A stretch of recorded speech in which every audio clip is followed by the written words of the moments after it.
The Constitution of India, Preamble. We, the people of India, having solemnly resolved to constitute India into a sovereign, socialist, secular, democratic republic and to secure to all its citizens justice, social, economic and political, liberty of thought, expression, belief, faith and worship, equality of status and of opportunity, and to promote among them all fraternity, assuring the dignity of the individual and the unity and integrity of the nation. In our Constituent Assembly, this 26th day of November 1949, do hereby adopt, enact and give to ourselves this Constitution. Christmas is not only about celebrations, it is also about divinity, goodness and values.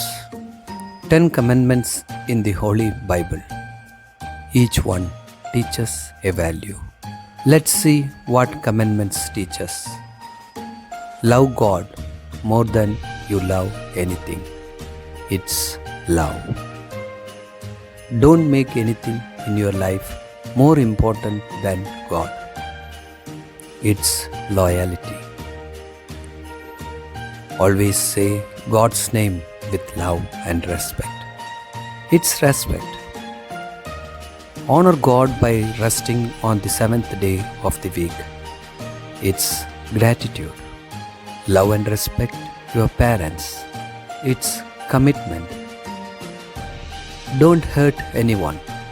It's equality.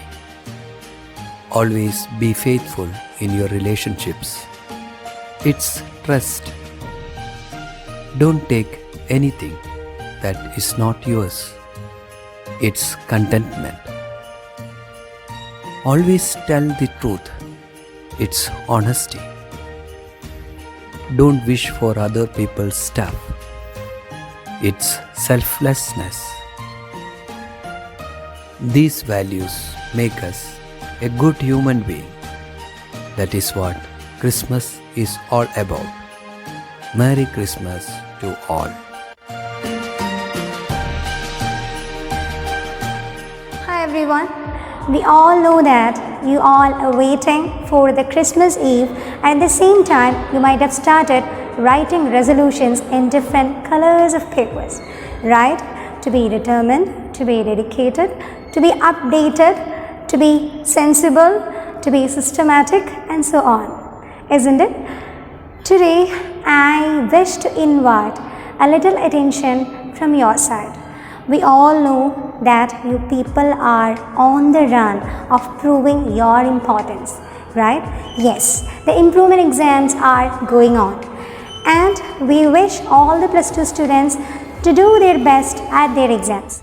Today, I wish to take you through a simple topic, yet a different one, where we invite the body language, the gestures, the presentation style, the voice control, the modulation and so on.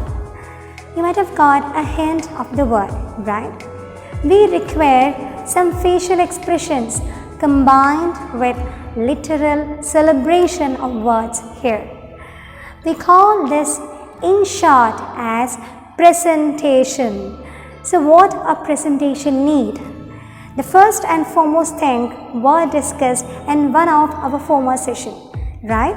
They were on communication builders and communication blockers. And today we are moving to know the 3 basic elements for presentation. The first and foremost thing which we need is the power pose. How to stand, how to face the crowd, how you should be, how your body language should speak to others, how you must look and so on. The second point is on connectivity, the eye contact. How far and how long you can connect with the audience through the eyes. You must be capable to maintain eye contact with all the listeners for at least 4 to 5 seconds. Alright. Now the third is on gestures, hand signals and hand symbols. What does each gesture which we use in simple ways does mean to everyone? Alright. Now let us start our session. As we discussed earlier, we shared the three important elements for presentation, right? Out of that, the first element was the power pose. How you present yourself before others, how firm you are. Your eyes do say that, your body do say that. Your posture, for example, if I am moving my hands, it means that I am a little different, okay? Or I am a little diffident, without confidence, alright? And before doing a presentation, we must know what the topic is all about, and this we discussed in one of our former sessions. So how do I present? I must be strong, I must be positive. This vibe to give the listener that he is okay with all the topics and he is comfortable with the stage and he is comfortable with us, the listeners. Some signs and expressions at times go wrong.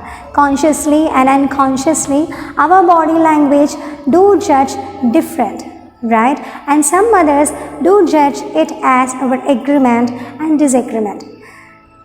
So body language can happen consciously and unconsciously. Now I am before you as a presenter, and my topic is which posture shows more confidence. If I am a presenter before you, how should I look? I must be very strong, I must be very positive, right? If I stand like this, it shows that I am not confident with the topic. If I can open my arms and speak to you in a very direct way or in a very frequent way, you do understand me as a good presenter. And here, I am before you as a presenter, that's what I said. This is our topic. Which posture shows more confidence? Before that, let me tell you what is a posture. The feature and the structure of our body along with the position of the body movements is called as a posture. Alright, so here how do I stand?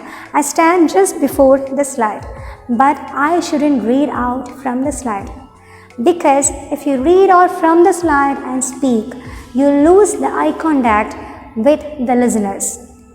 Alright dear children, and how do I am going to start with, or how I am going to start with the presentation?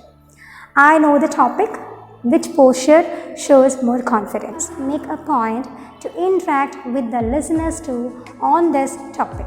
So how should I ask them? I do greet them first. I do ask them, are you all happy? Hope this is the great diet which I got today.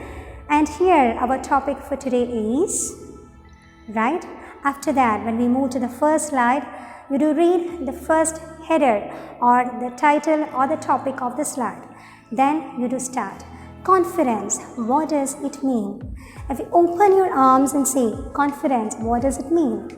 It gives much more positive vibe to the listener. Use the proper body language like open arms, alright? Never scratch behind your neck, never rub your chin, okay?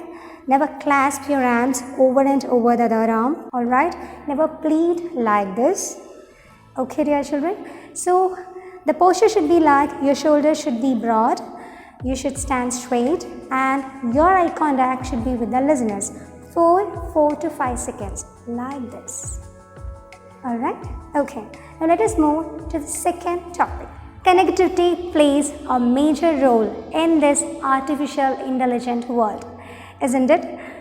Through calls, through messages, through messengers, through social medias, we all are in connection, isn't it dear children? Here, what does eye contact plays in a presentation?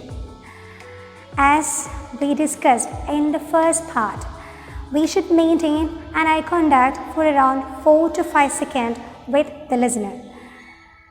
Don't you wish to know what does that mean? If we are able to maintain an eye contact with the listeners for around 4 to 5 seconds, they trust us. Or else we can say in this way, to earn trust and confidence of a listener, it will be better if you maintain an eye contact with them. But if we are not able to maintain an eye contact. If you droop our head like this and if you are looking down, it shows that the person who was doing the presentation is lying something, or there is something which underlies. Alright, or in other words, they can take in this way that the presenter is not up to the mark, he is bluffing something.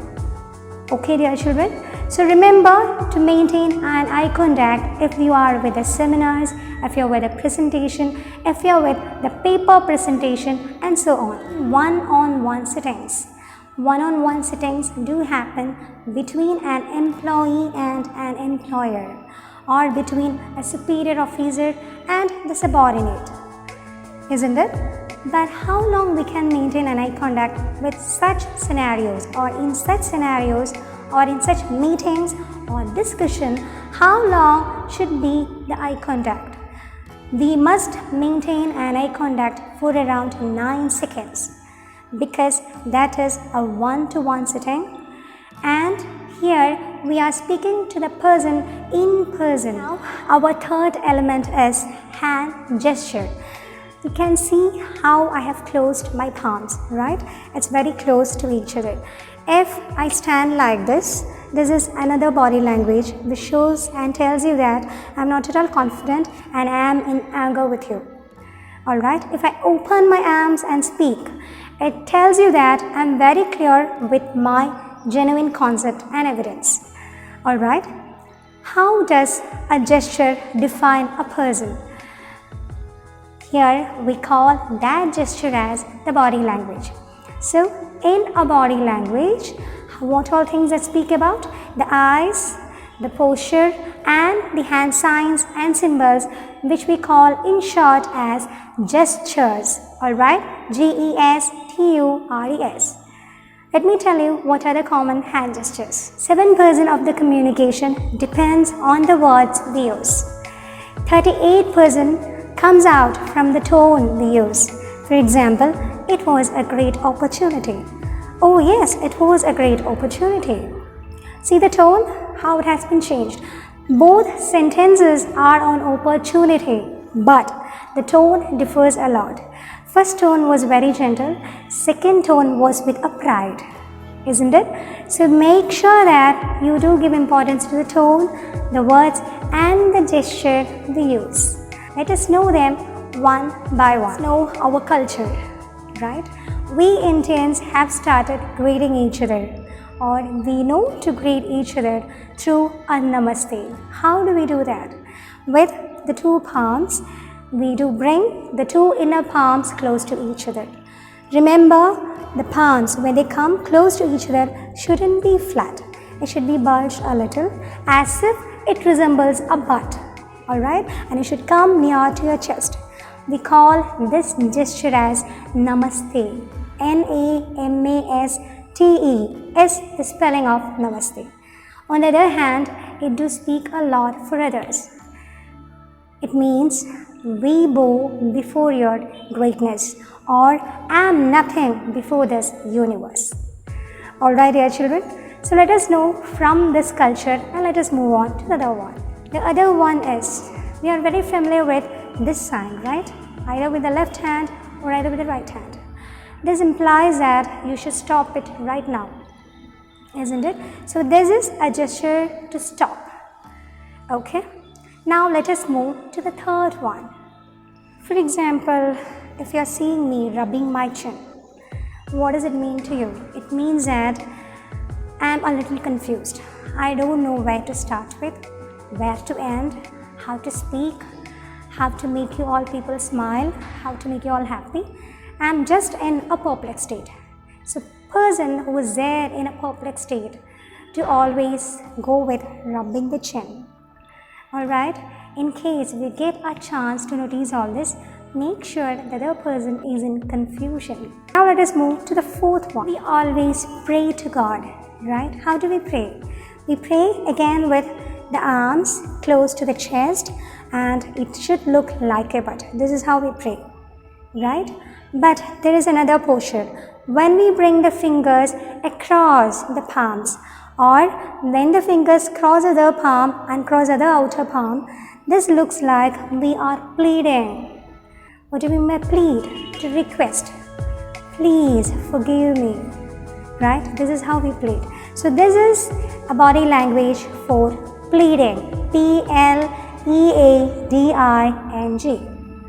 Alright, dear children. Okay, now let us move to the other hand gesture. You might have seen this hand gesture, right? Okay, with two of the palms, and you bring that to the outer back of the neck. We call this body language as despair. When a person is in a disappointment, you say, oh my God, I can't. Right? So when you are in despair, you do use this hand gesture. Yes? So these are the very simple topics for today's session.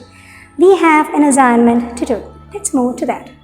Dear children, we have an assignment for this class. The assignment consists of 10 riddle questions.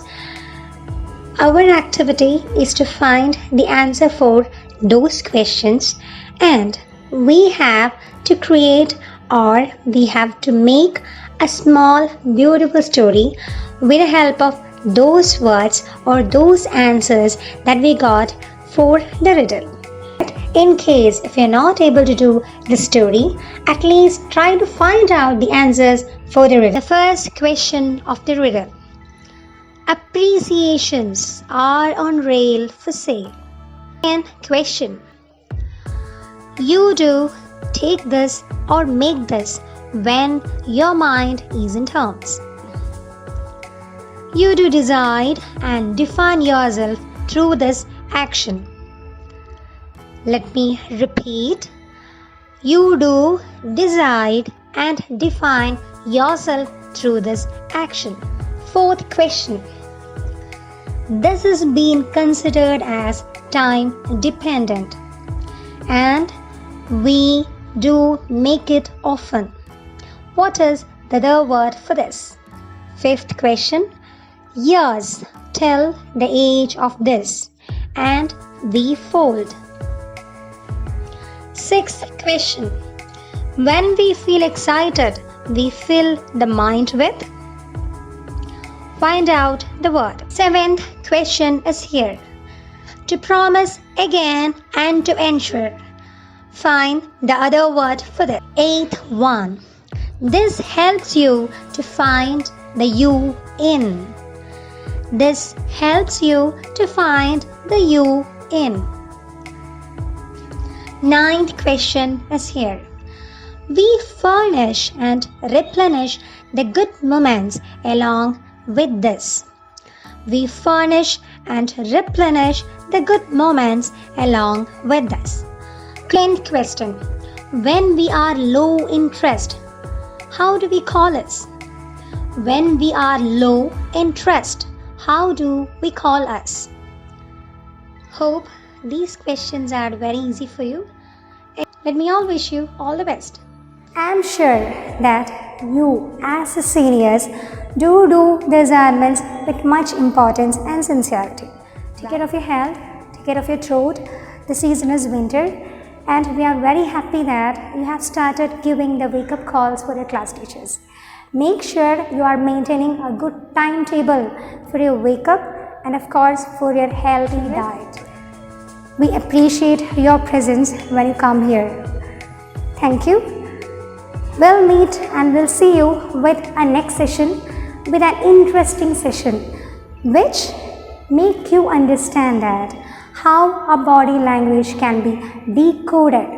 It is an interesting topic, so make yourself ready to listen to those. Until we see with the next session, it's a bye for me. Bye-bye.